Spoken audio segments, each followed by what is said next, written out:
So my name is Emran Feroz. I'm a journalist based in Germany at the moment, and for almost a decade, I'm writing about the American war on terror, especially in Afghanistan, which is the birthplace of my parents, a place I'm regularly reporting from. The word I'm focusing today is memory. So memory is, of course, a crucial aspect of my work. In 2013, I started with a journalistic project called Drone Memorial, which was focusing on the civilian victims of drone strikes all around the world, especially in Afghanistan and Pakistan. And obviously, there was a reason why I started to do this.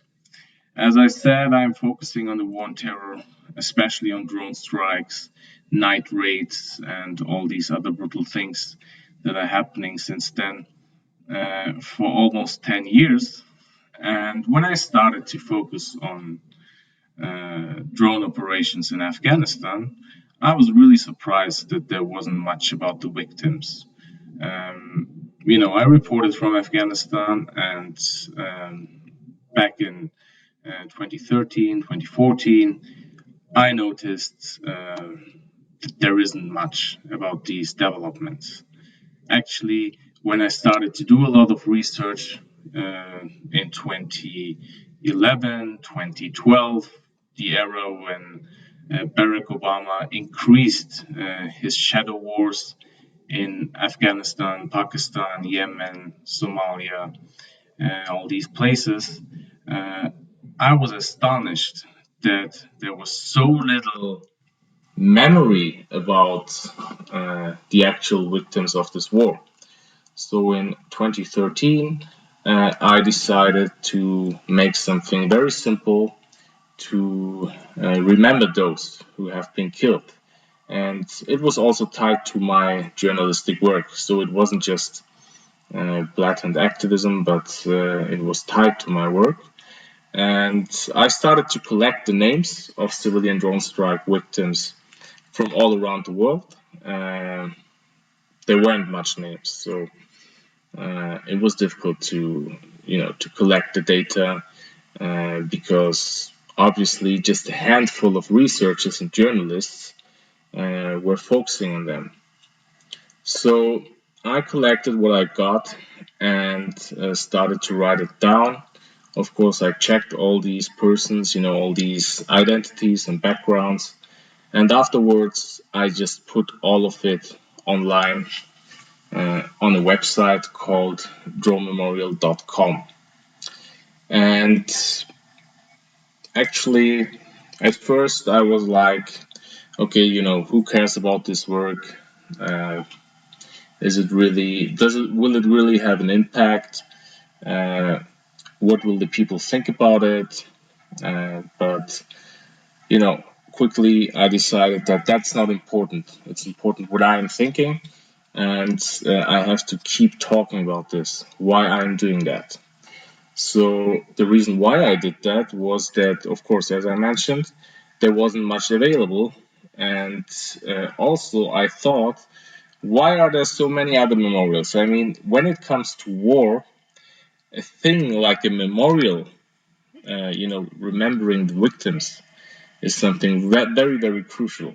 I was born and raised in Austria in Europe, and from my childhood on, I always learned about the Second World War in school. So, the Second World War, the victims of the war, especially, of course, the Holocaust, but also the fallen soldiers, fallen American soldiers, fallen British soldiers, and you see so many memorials also when it comes to the First World War, also when it comes to other wars that are taking place around the world. You also see a lot of memorials for American soldiers who participated in the war on terror. You also see, of course, a huge memorial for the victims of the September 11 attacks, which almost took place a year ago. But why aren't there any memorials for the victims of the war on terror? And these victims are, of course, I would say, maybe almost countless, because from the very beginning on, after the Americans invaded Afghanistan in late 2001, and after all the other wars started in Iraq and all the other places I mentioned, um, you couldn't really, nobody started to count. Nobody started to count the victims. The Western world just counted its own victims, and the Western world decided who is worthy to count and who is not. And many nameless and faceless Afghans, Pakistanis, Iraqis, Somalis, Yemenis, these people were not worthy to count. So I thought, okay, if nobody's doing that, I will try to do that. And of course, I wasn't alone with that. I was alone with Rome Memorial, to be honest. But I know today that all around the globe, there are many other engaged, journalists, activists who are really trying to make a difference and trying to, uh, make factual reporting what happened, how many people have been killed, and everyone who knows the number. For example, when it comes to the victims of the war on terror in Afghanistan, at the moment we are talking about at least 43,000 people. Of course, not all of them have been killed by drone strikes, but a lot of them have been killed by drone strikes because, thanks to George W. Bush, Barack Obama, and Donald Trump, Afghanistan was the most drone bombed country all around the world. It just changed recently, actually almost a year ago, because the Americans and the Taliban signed a deal, a so-called peace deal, withdrawal agreement, and since then airstrikes in Afghanistan decreased a lot. So although the violence in Afghanistan is escalating at the moment, it's still something good for many people that these drone strikes are not taking place like in the past, and that my drone memorial actually has some kind of pause because before that I always had to check what happened there, what happened in this village, what happened in this area, and trying to get as much names as possible. So this is one aspect which I wanted to tie to the word memory. Another thing which is also important to me is how memory, or how, let's say, how even people within Afghanistan um, make, or let's say, people within Afghanistan who are at least involved in a way of, creating memorials, which is kind of questionable in my eyes. For example, I noticed that when last year a well-known group in Kabul, in Afghanistan's capital, created a graffiti of George Floyd, who was murdered by the police in the United States. And first of all, many people shared this picture. I was like, okay, that's interesting. This is George Floyd on the street in Kabul, and this is something many people do not expect. This is something which creates awareness so that even the people in Afghanistan uh, learn about the story of George Floyd and what happened to him. So, of course, because of this, also many people shared this picture, and you could see it everywhere on Twitter, on Instagram, on Facebook. So, George Floyd in Kabul became quite famous. After some time, I started to question that because Of course, it's important to remember what happened to him, but the whole context and the whole framing was, in my eyes, very, very questionable. First of all, George Floyd was the victim of police violence in the United States.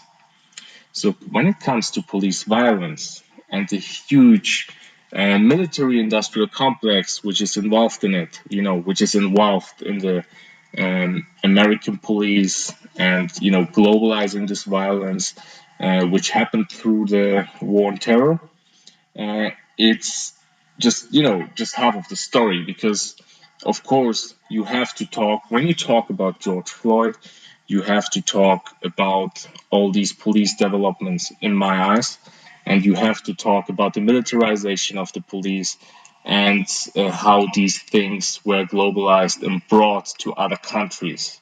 So actually, it would make sense if we say, so we have George Floyd being killed by the police in the United States, but we also have innocent Afghan villagers who have been killed through night raids by the American military, and that these events should be seen as some kind of extension of the police violence within the United States.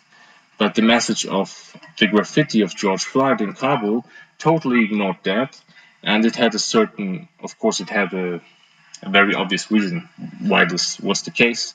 The group that made the graffiti was actually sponsored by the US Embassy in Kabul. So they were not, I mean, that's my guess, but I think that was probably the case.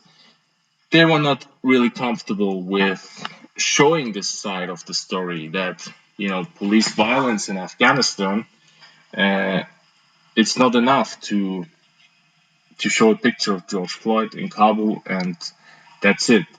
You have to point at the culprits who are doing similar things in Afghanistan.